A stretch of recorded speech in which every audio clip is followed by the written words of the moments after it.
Empezamos de lleno con esta retrospectiva didáctica. Hoy nos vamos a sumergir en las sombras de la literatura clásica para desentrañar un misterio literario fascinante, el mismísimo origen del terror gótico. Para entrar en materia, imaginemos por un momento una escena. Es la bruma de una noche de verano, concretamente en junio del año 1764. De repente, un hombre se despierta empapado en sudor frío, presa de un sueño febril absolutamente aterrador. En su mente se había quedado grabada a fuego una imagen imposible. Una mano gigantesca, cubierta por una armadura medieval, apoyada pesadamente sobre el pasamanos de la gran escalera de un castillo antiguo. Una locura, ¿verdad? Pues esa visión tan extraña no fue un simple mal sueño o un producto del azar. Lo que vino justo después alteraría para siempre el rumbo de la literatura y sentaría las bases de todo aquello que hoy consideramos espeluznante. Y esto nos lleva a plantearnos una pregunta realmente cautivadora. ¿Qué pasaría si el terror puro y duro naciera literalmente de un sueño? Pues bien, la persona que sufrió esta pesadilla no fue otro que Horace Walpole, un erudito, coleccionista y aristócrata inglés.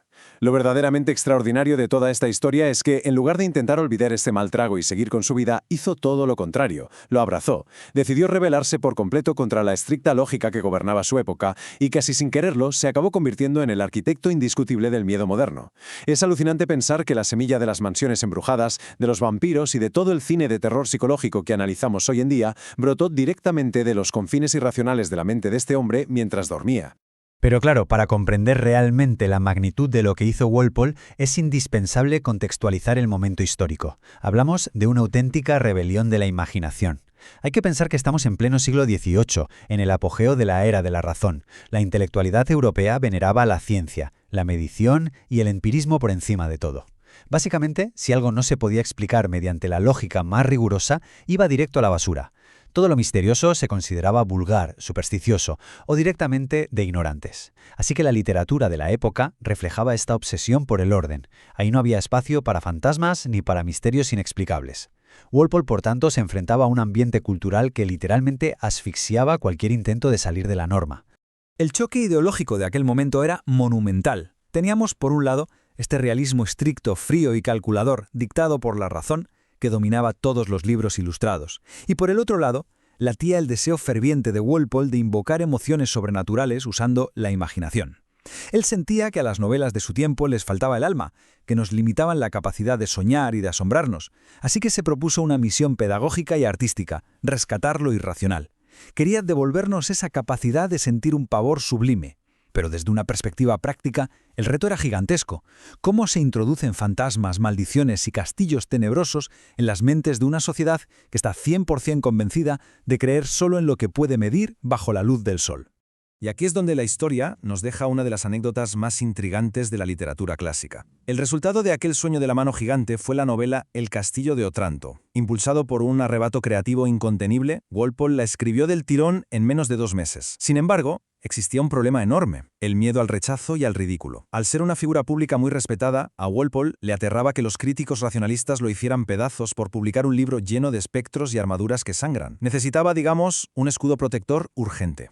Así que ideó una estrategia de publicación que fue, sinceramente, una brillantez absoluta basada en el engaño. Tras aquel sueño febril de junio de 1764, montó su coartada. En lugar de poner su nombre en la portada, publicó el libro de forma anónima.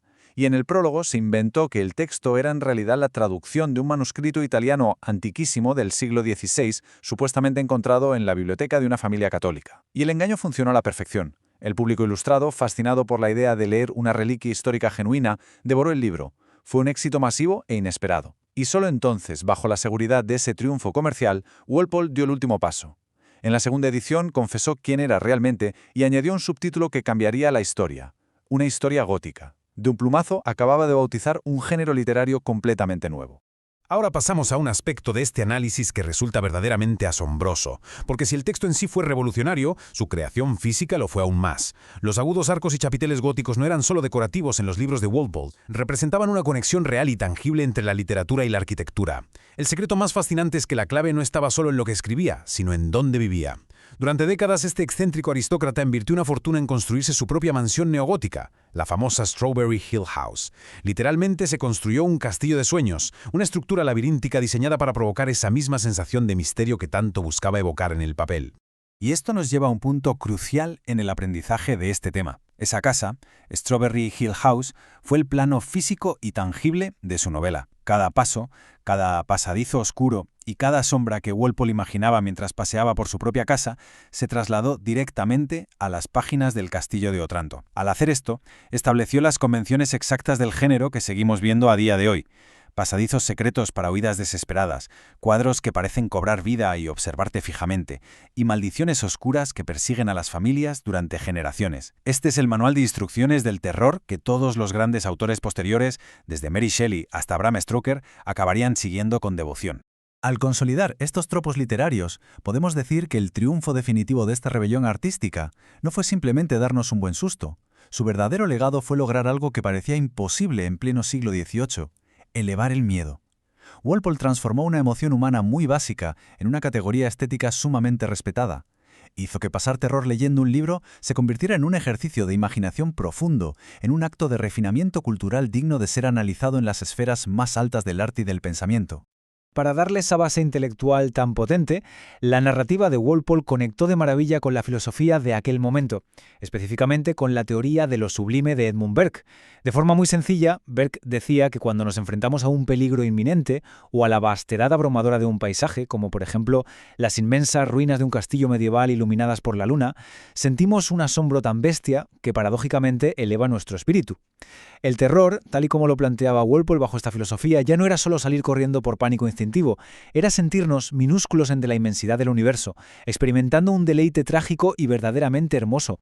Y fue esta sólida fundación estética lo que garantizó que el género sobreviviera y evolucionara. Al principio había críticos estirados que se burlaban de estos relatos, llamándolos despectivamente terror alemán, como si fueran simples trucos baratos de ruidos de cadenas y fantasmas envueltos en sábanas. Sin embargo, al entender que el miedo podía conectar con ese concepto de lo sublime, el terror ganó una profundidad enorme. Pasó de ser un estímulo externo para asustarnos un rato, a convertirse en una confrontación mucho más rica contra nuestros propios demonios internos. La literatura se transformó en un laboratorio completamente seguro donde podíamos explorar las partes más oscuras y ocultas del ser humano. Toda esta evolución llegó, evidentemente, a su máxima expresión en el siglo siguiente de la mano de Edgar Allan Poe. Como el gran defensor y perfeccionador de este legado, él nos enseñó que el verdadero terror no necesita castillos en ruinas en tierras lejanas. El miedo en su estado más puro permite capturar un realismo basado en los principios más intrincados de la conducta humana. Con Poe, el horror dio un giro radical hacia el interior. Ya no nos fijamos en el fantasma que aúlla ahí fuera, sino en el estudio meticuloso de la patología mental, en el peso aplastante de la culpa, la obsesión y ese descenso inevitable hacia la locura. Para concluir con la exploración didáctica de hoy, es vital que recordemos algo. Cada vez que disfrutamos de una buena obra de terror psicológico actual, cada vez que sentimos un escalofrío ante una historia inquietante, estamos escuchando el eco de aquel lejano sueño febril que tuvo Horace Walpole en 1764. Gracias a esa rebelión, el miedo dejó de ser un simple instinto primitivo y se transformó en la exploración sublime del alma. Llegados a este punto, ¿qué pesadilla oculta habita en nuestra propia mente? Para quienes deseen seguir profundizando en cómo la literatura oscura siguió perfeccionándose más adelante, especialmente con la figura del vampiro clásico, es indispensable explorar las obras de autores como Sheridan Le Fanu, porque el estudio del miedo, en el fondo, nunca termina. A fin de cuentas, siempre se trata del estudio de nuestra propia naturaleza.